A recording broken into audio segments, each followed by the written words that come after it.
my son with his nice soft skin that I can kiss. Hey everyone, and welcome back to my channel. Welcome if you're new. If you are, then my name is Sana and I make videos about motherhood.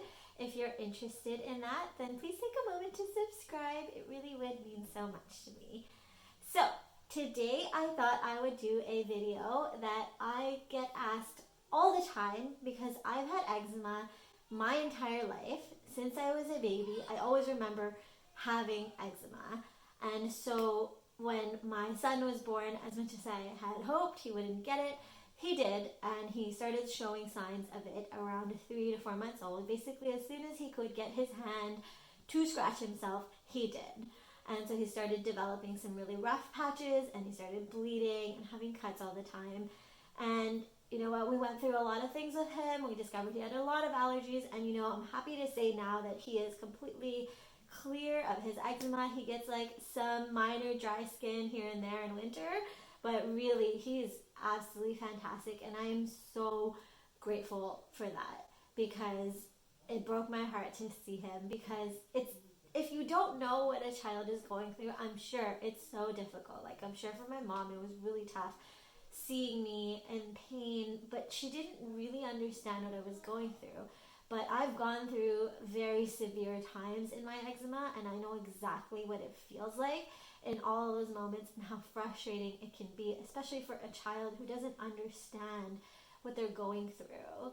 And so it was really tough for me to see him in that way, and so I'm really grateful. But overall, there's a lot of things that you can do to help eczema. And so today I'm going to share with you everything that I know about eczema, everything that you need to know, and kind of my top 10 things that you need to keep in mind if you have eczema yourself, or if you have a child with eczema that you're trying to care for. You should be seeking medical attention if your child does have eczema, because it's always good to keep the doctors informed and get their opinions. Alright, so let's get started. Okay, so I have my list here of things that I wanted to address, and so I'm going to try to read my own writing because I wrote it really fast. So the first thing I wanted to talk about is detergent. So one of the big things with eczema is trying to remove any irritants that you have in your home. And one of the big irritants are the detergent, the laundry detergent that you use.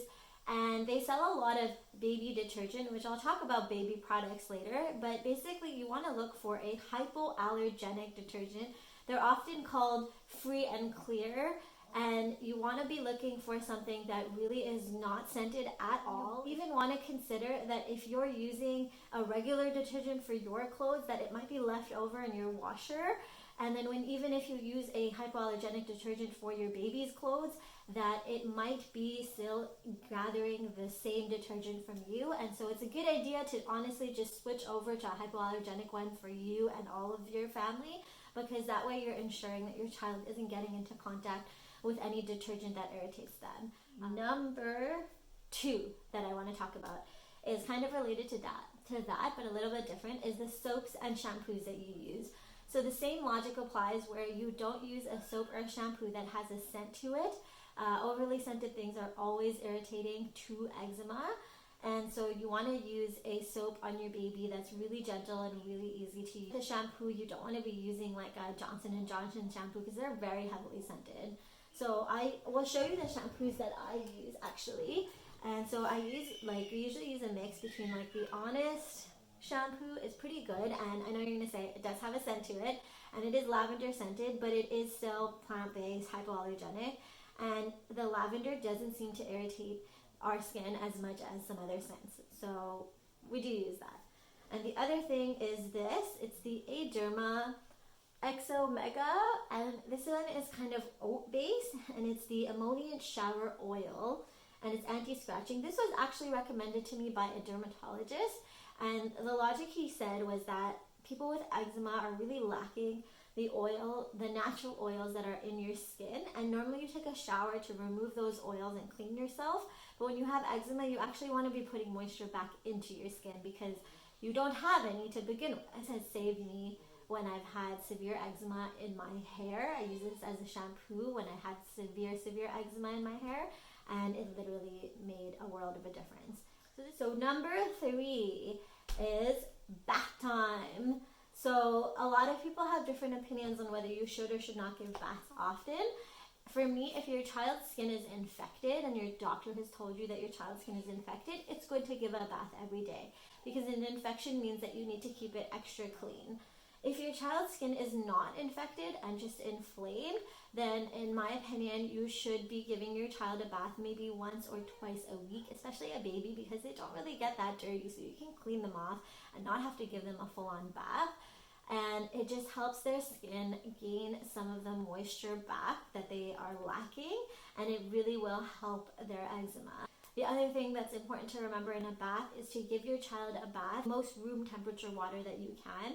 The heat will strip away the oils and the natural things on their skin, and it won't be so good for their skin. You can add in something. So the 2 things that I found are the most helpful to add in. Also be careful with any bubble baths or anything that you use, because those can also be really irritating to the skin.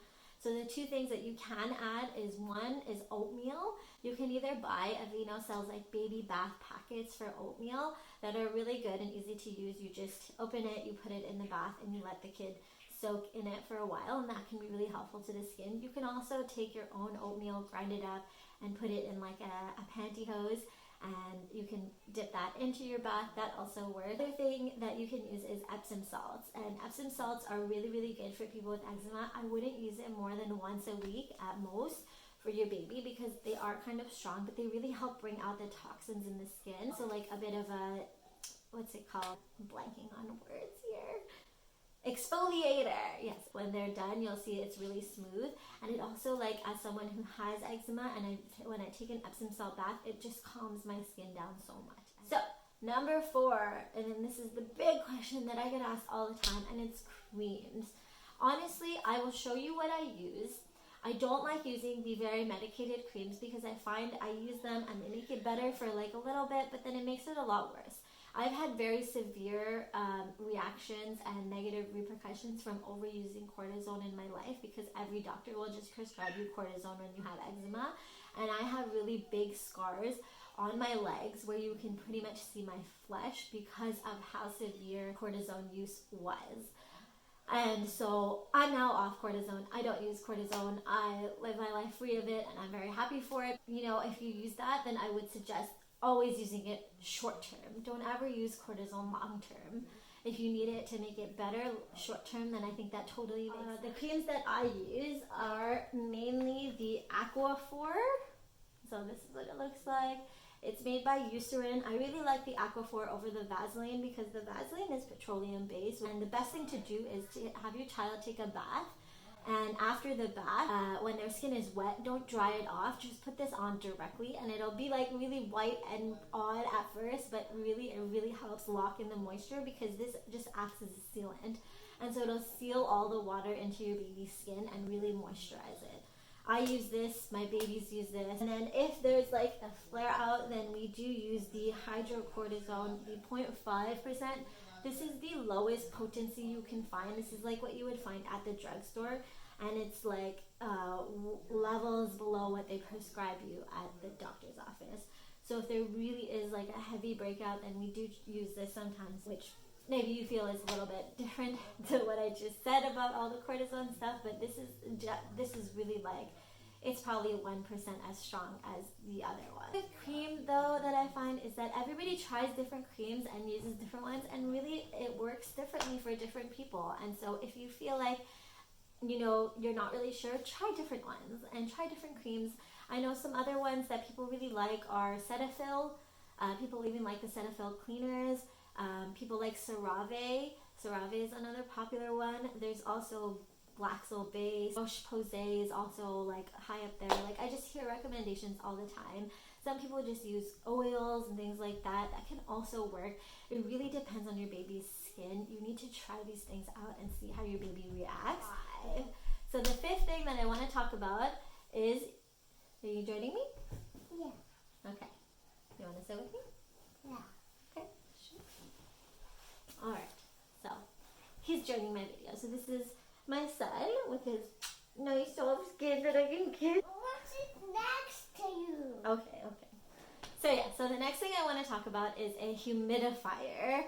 So a humidifier is also something that you can use in your baby's room to add moisture to the air, and it could help with their skin. You know, I did notice a difference when I started using it in my baby's skin. I don't use one in my room personally, but I have heard a lot of good things about it. A lot of people really swear by having a humidifier. So, you know, it's worth a shot to just put one in and just make sure it's a cool mist. 6 is fabrics. So fabrics make a big difference for eczema. Again, it's always about keeping irritants away from your skin, and so with a baby, you want to use everything exclusively cotton or silk if you really want to. And so that means everything that we're talking about. So their onesies should be 100% cotton. Their sheets should be 100% cotton. Anything you use, like, don't use fleece. Fleece is really irritating. Anytime I put anything on that's fleece, I will start itching like crazy immediately. Worried about warmth, then put extra onesies on. Even if things like hats can irritate your baby's skin, if it's like wool or any other fabric, just basically everything that they're using, be careful putting them on carpet because that could irritate their skin. So just keep in mind, try to keep everything cotton. That's kind of your go-to motto from now on. Okay, so the next thing I want to talk about, what number are we at? 1, 2, 3, 4, 5, 6. We're at number 7, the diet. So a big thing for eczema, in my experience, has been what you're eating. Often, even if you don't have an allergy, my kids actually have severe allergies, and so their eczema is highly related to what they're eating. And so for my oldest, we avoid all of the foods he's allergic to. He's allergic to dairy and eggs and most nuts and salmon, and so we don't give him these things, and I find it's made a huge difference. If you're breastfeeding, then what you're eating is also going to make a difference on your baby. I noticed that with my son's skin, that if I drank milk, then within a day or two, I would notice his skin flare up completely, and he would go bright red, and it would just, like, the next morning it would happen.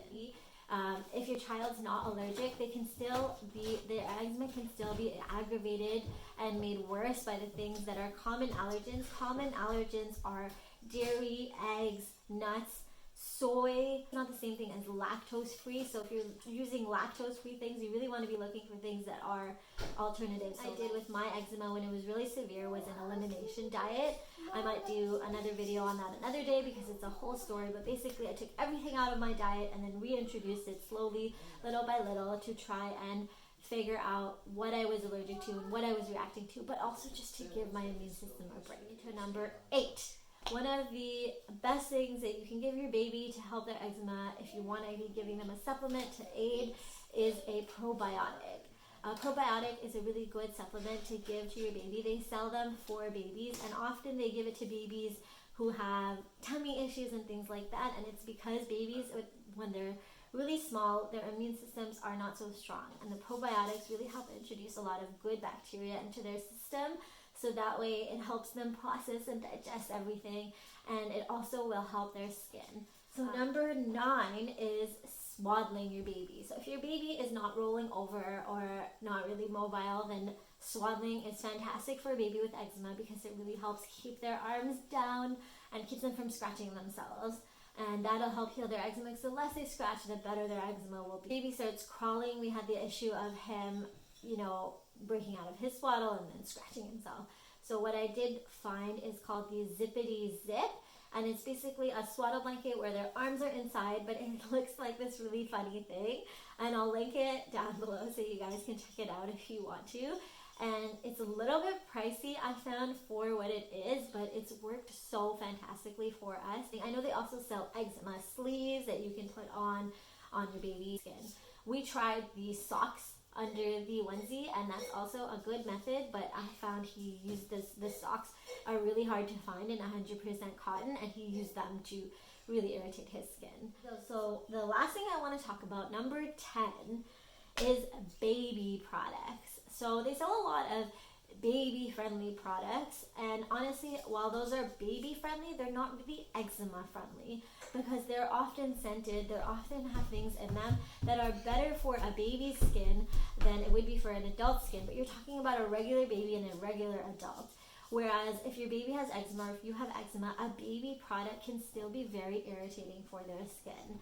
So you really want to be cautious of what you're doing. Another note on that is that natural does not mean eczema friendly. A lot of people have suggested to me in my life that I go with natural products. I've tried everything: natural coconut oil, shea butter, almond oil, olive oil, vitamin E, just every natural thing you can think of. I've tried it, and my skin will react to some of those things. And so you want to be really careful with this concept of natural means eczema friendly. It does not. Like that. Mama, you're allergic to trees, right? Yes, I'm allergic to trees. So, these spring months are a little tougher on me because I can't go out. And gardening can be an issue for me. So it's really good to learn to identify the things that irritate your skin and then remove those. So that's it for my very long and very talky video, because I've had a lot of experience with this in my life, and so I thought I would share with you everything I know in case it could help you with what you're going through. And if you are going through anything and you have any questions, then please let me know. I will put my links down below on how you can contact me or put a comment. I will be happy to answer any questions about it. And yeah, so that's it. Thank you so much for watching. I really hope this was helpful, and I'll see you guys in my next video. Bye! Thank you so much for watching, and if you liked what you saw, then please subscribe.